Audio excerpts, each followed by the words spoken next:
नमस्कार, good morning. आज का हमारा चैप्टर आंतरिक पुनर्निर्माण संबंधी योजना का निर्धारण, पार्ट सेकंड। कंपनी के आंतरिक पुनर्निर्माण की जो योजना है उसका निर्धारण किस प्रकार हम करते हैं और स्टेप बाय स्टेप इसमें चलते हैं। तो फर्स्ट जो लेक्चर था हमारा उसमें हमने 2 स्टेप के बारे में बातचीत कर ली थी। आज हम उससे आगे के जो स्टेप हैं उनके बारे में बातचीत करेंगे। और ये हमारा जो चैप्टर है वो है बीकॉम पार्ट 3। उनके पेपर है ABST paper first, corporate accounting से संबंधित ये चैप्टर है। तो स्टार्ट करते हैं।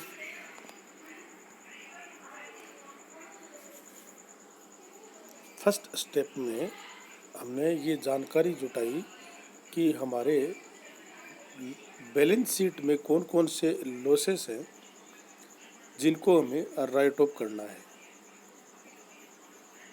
और सेकंड जो स्टेप था हमारा उसमें हमने जिन लॉसेस को राइट ऑफ करना है उनको राइट ऑफ करने के लिए हमारे पास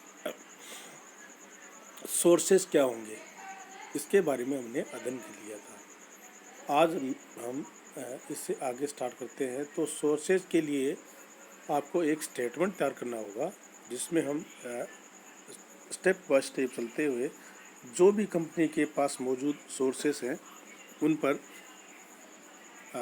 विचार करते हुए उनको सम्मिलित करेंगे। तो फर्स्ट हम बात करें तो जो हमारे सोर्सेस है बैलेंस शीट के लायबिलिटी साइड की तरफ चलते हैं। तो reserve and surplus second part है।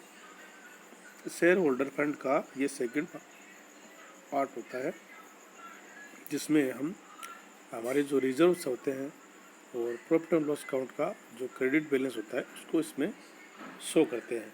तो हमारे पास अगर रिजर्व और सरप्लस में किसी प्रकार का कोई रिजर्व है, आयगत या पूंजीगत है, तो उस रिजर्व के शेष को हम जो हमारी लॉस हुए हैं उनको राइट ऑफ करने के लिए यूज में ले सकते हैं। अगर प्रॉफिट एंड लॉस अकाउंट का क्रेडिट बैलेंस है तो उसको भी हम यूज में ले सकते हैं।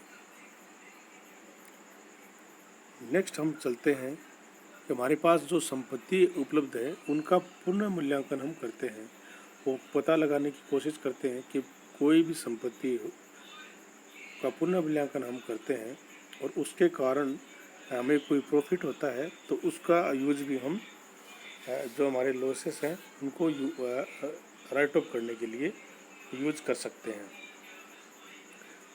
फिर हम नेक्स्ट चलते हैं हमारे शेयर होल्डर्स जो अंशधारी हैं उनसे हम कितना त्याग करवा सकते हैं, इसके लिए हमें तर्क संगति योजना बनानी होगी। क्योंकि 2 प्रकार के वो हमारे हिस्सेदारी होते हैं, equity share holder fund share holders and preference share holders. तो प्रेफरेंस शेयर होल्डर को अगर कंपनी का समापन किया जाता है तो पूंजी प्राप्ति का पूर्वाधिकार होता है। तो हम इस प्रकार की योजना तैयार करेंगे कि जो पूर्वाधिकारी अंशधारी हैं उनको हम कम त्याग के लिए ही प्रस्ताव दें, क्योंकि अगर उन्हें ज़्यादा का प्रस्ताव देंगे तो वो उसके लिए सहमत नहीं होंगे, क्योंकि उन्हें पूंजी प्राप्ति करने का पूर्वाधिकार होता है। और जो इक्विटी शेयर होल्डर है उनको हम ज़्यादा त्याग के लिए प्रेरित करना चाहिए। इसके बावजूद भी अगर आपके लॉसेस पूरे नहीं होते हैं तो हम ऋण पत्रधारी और हमारे जो सेंडरी क्रेडिटर्स होते हैं उनसे भी मांग करेंगे कि वो भी कुछ त्याग करें, जिससे कि हम इन जो लॉसेस हैं उनको पूरा कर सकें। और इनके लिए ज़रूरी है कि उनको ये बात दिमाग में ये बात समझाई जाए कि अगर कंपनी का समापन हो गया तो आपकी जो इन्वेस्टमेंट आपने कर रखा है उसका पूरा भुगतान आपको नहीं हो पाएगा। इसलिए ज़रूरी है कि हमें उनको ये बात ध्यान में दिलाएं और त्याग करने के लिए सहमत करें। तो इस प्रकार हम सभी से त्याग करने के लिए बोलते हैं और उनके द्वारा त्याग की गई राशि को एक स्टेटमेंट में हम शो करते हैं। तो देखिए, सबसे पहले हमने बैलेंस लिया हुआ है, balance of security premium accounts, reserve and surplus and account हमारा सेकंड पार्ट होता है। लायबिलिटी साइड में हम चलते हैं, तो सबसे पहले हम शेयर होल्डर फंड लिखते हैं और उसके बाद में रिजर्व एंड सरप्लस, जिसमें हम बैलेंस ऑफ सिक्योरिटी प्रीमियम अगर कोई है तो balance of capital redemption reserve account, balance of capital reserve account, balance of pre revenue reserve account, balance of specific reserve account and second जो हमारा होगा उसमें हम असेट्स का रीवैल्यूएशन करेंगे। तो profit on revaluation of current and tangible fixed assets and investment. और उसके बाद में हम reduction in paid up value of equity share capital, reduction in paid up value of preference share capital, reduction in claim of debenture holder and lenders and reduction in claim of trade and expenses creditors. और 11th number हमारा जो होगा वो any other resource give specific details of items. इस प्रकार हम statement के माध्यम से टोटल जो अमाउंट है अवेलेबल है उसको हम शो करेंगे। फर्स्ट स्टेप में कितने हमारे लॉस हैं जिनको हम राइट ऑफ करने वाले हैं उनका स्टेटमेंट तैयार करेंगे, और सेकंड जो स्टेटमेंट तैयार करेंगे हमारे पास रिसोर्सेज क्या है जिनके माध्यम से हम जो हमारे लॉस हैं उनको राइट ऑफ करेंगे। तो इनका दो स्टेटमेंट हमारे तैयार हो गए। इसके बाद हम थर्ड जो स्टेप है उसकी तरफ चलते हैं, और वो हमारा क्या है, विभिन्न पक्षों की क्षतिपूर्ति। जो हमारे विभिन्न जो पक्षकार हैं उनकी क्षतिपूर्ति करते हैं। देखिए कि जैसे कि पूर्व में बताया गया है, आंतरिक पुनर्निर्माण की योजना के अंतर्गत विभिन्न पक्षों जैसे इक्विटी अंशधारी, पूर्वाधिकारी अंशधारी, ऋणपत्रधारी, ऋणदाता व लेनदार इत्यादि को त्याग करना पड़ सकता है। जो हमारे पक्षकार हैं उन सबको कंपनी को वापस लाभ की स्थिति में लाने के लिए त्याग करना पड़ सकता है, और जहाँ तक संभव हो इस त्याग के लिए उन्हें आंशिक क्षतिपूर्ति का सुझाव भी दिया जाना चाहिए। अगर कोई त्याग करता है तो उसके लिए ज़रूरी है कि उसका कुछ फ़ायदा आंशिक रूप से उसको कुछ छोटी थोड़ी जो फ़ायदा है वो उसको उनको मिलना चाहिए। जैसे उदाहरण के लिए समझें, पूर्वाधिकारी अंशधारी द्वारा प्रदत्त पूंजी का जो त्याग किया जाता है उसकी क्षतिपूर्ति के लिए क्या करेंगे, उनकी लाभांश की जो दर है उसको हम बढ़ा सकते हैं ताकि भविष्य में होने वाले लाभांश की कुल राशि उसकी घटे हुए प्रदत्त पूंजी पर भी लगभग उसके बराबर प्राप्त हो सके जो कि उसकी मूल पूंजी पर प्राप्त होती। उसको हम ये श्योर करें कि हम आपके जो शेयर की रेट है उसको इंक्रीज़ करेंगे, और इंक्रीज करने के बाद भविष्य में जब आपको कंपनी को प्रॉफिट मिल आ जाएगी तो हम इस पर ज़्यादा आपको डिविडेंड है वो देंगे, जिससे कि आपको जितना त्याग किया है उसकी राशि की भरपाई आपको हो सकती है।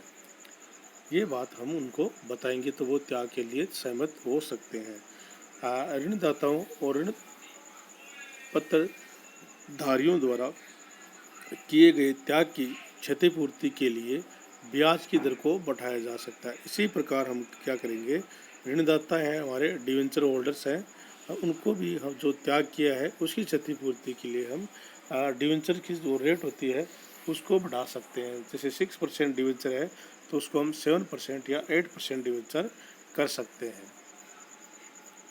अथवा उनके त्याग के बदले कंपनी के इक्विटी अंश निर्गमित किए जा सकते हैं। अगर उनसे कोई सहमत नहीं होते हैं तो उनको इक्विटी अंश निर्गमित कर सकते हैं। इन इक्विटी अंशों पर भविष्य में जो लाभांश प्राप्त होगा उससे ऋण पत्रधारी या ऋण पत्रधारियों के ब्याज की लगभग क्षतिपूर्ति हो जाएगी, जो अभी नहीं हो रही है। तो वो उनके इश्यू करने के बाद उनकी ब्याज की क्षतिपूर्ति हो जाएगी। इसी प्रकार लेनदार द्वारा किए गए त्याग के लिए कंपनी या तो उनके शेष राशि का तत्काल क्या करती है, नगद भुगतान कर देगी, या कंपनी द्वारा इक्विटी अंश उनको निर्मित किए जा सकते हैं।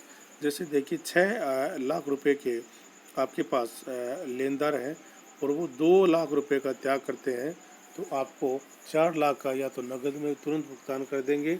अगर नगद में भुगतान करने के लिए आपके पास नहीं है सोर्सेज, तो आप उनको इक्विटी अंश निर्मित कर सकते हैं।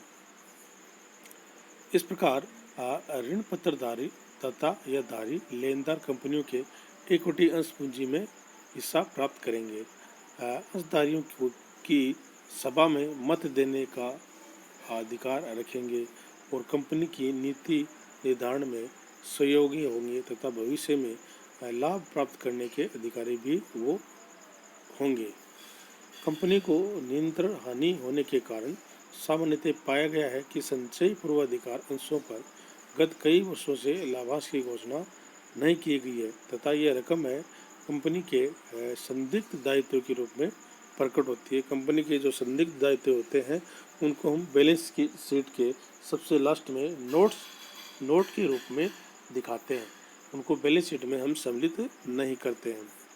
कंपनी की पुनर्निर्माण योजना बनाते समय इस बात का ध्यान रखना चाहिए कि लाभांश की इस बकाया राशि के लिए पूर्व अधिकार अंशधारियों की कुछ न कुछ क्षतिपूर्ति हमें आवश्यक करनी चाहिए। उनको जैसे 3 साल का ब्याज जो लाभांश बकाया है, तो हम उनको 2 साल का या 1 साल का लाभांश है वो अवश्य दें, ताकि वो जो उनकी क्षतिपूर्ति है उसका क्षतिपूर्ति है वो उनकी क्षतिपूर्ति हो सके। और ये तरीका है वो सर्वोत्तम तरीका हो सकता है कि लाभांश की बकाया राशि का एक निश्चित प्रतिशत कहिए ये 60 या 75% का त्याग करवाया जाए और शेष बकाया राशि लाभांश के लिए कंपनी के इक्विटी अंश निर्मित कर दे, ताकि इन अंशों पर भविष्य में लाभांश प्राप्त होने की संभावना या आशा उत्पन्न हो जाए। उनको लाभांश के बदले हम नगद भुगतान न करके इक्विटी अंश निर्मित कर सकते हैं, ताकि वो भविष्य में उन पर लाभांश प्राप्त कर सके। फोर्थ जो हमारा स्टेप होगा वो क्या होगा, अतिरिक्त कोष रोकड़ राशि की आवश्यकता का अनुमान लगाना। हम क्या करेंगे कि ये सब कंप्लीट करने के बाद हम अपने जो वर्किंग कैपिटल है उसकी व्यवस्था करेंगे, ताकि हम व्यापार को सुचारू रूप से संचालित कर सके। देखिए कि आंतरिक पुनर्निर्माण की कोई भी योजना उस समय तक सफल नहीं हो सकती जब तक कि कंपनी की कार्यशील पूंजी से वर्किंग कैपिटल और स्थायी संपत्तियों के लिए आवश्यक अतिरिक्त धन की व्यवस्था न की जाए। स्थायी संपत्ति को परचेज करने के लिए, उनका रिनोवेशन करने के लिए हमें अतिरिक्त धन की आवश्यकता होगी। नियंत्रण हानि होने के कारण कंपनी की तरलता की स्थिति प्राय जर्जर अवस्था में पहुंच जाती है। लगातार हानि होने के कारण उनकी जो तरलता की स्थिति है वो लगभग समाप्त हो जाती है। उसके पास तरलता के लिए कोई साधन है वो उपलब्ध नहीं होता है और सामान्यतः उनकी उत्पादक संपत्तियां यथा प्लांट, मशीनरी आदि की पुनर्स्थापना नहीं हो पाती है। अगर पैसे ही नहीं होंगे तो प्लांट का रिनोवेशन हम नहीं कर पाएंगे और कार्यशील पूंजी उनकी उत्पादन क्षमता नष्ट हो जाती है।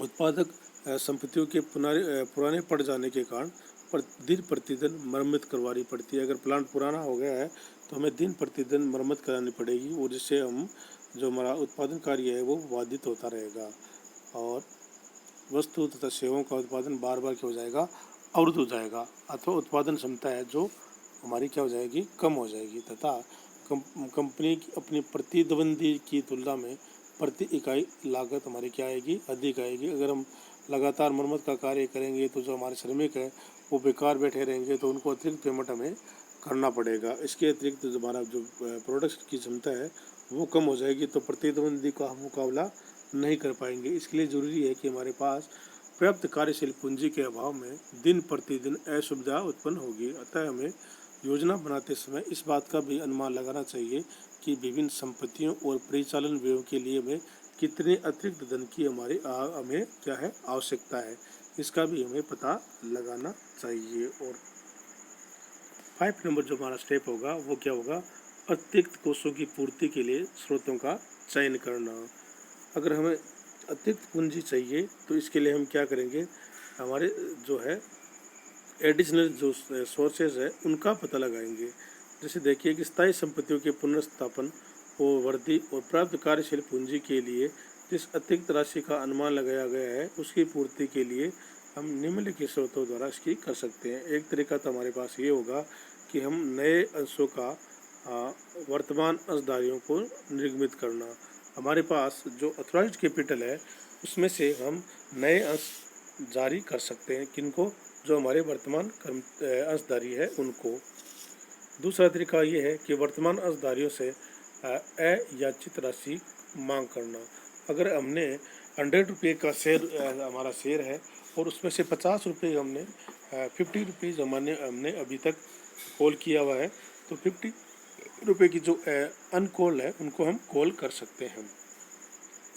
और थर्ड हमारा क्या है, वित्तीय संस्थाओं से हम ऋण ले सकते हैं। हमारे जो बैंक है और फाइनेंशियल इंस्टीट्यूट है उनसे हम ऋण ले सकते हैं और ऋण के माध्यम से हम कंपनी का संचालन करके उनका भुगतान करके कंपनी को लाभदायक स्थिति में पहुंचा सकते हैं। तो इस प्रकार हम योजना तैयार करेंगे जिसमें हमारे 5 स्टेप होंगे और इन स्टेप के माध्यम से हम उसका पुनर्मूल्यांकन कर सकते हैं।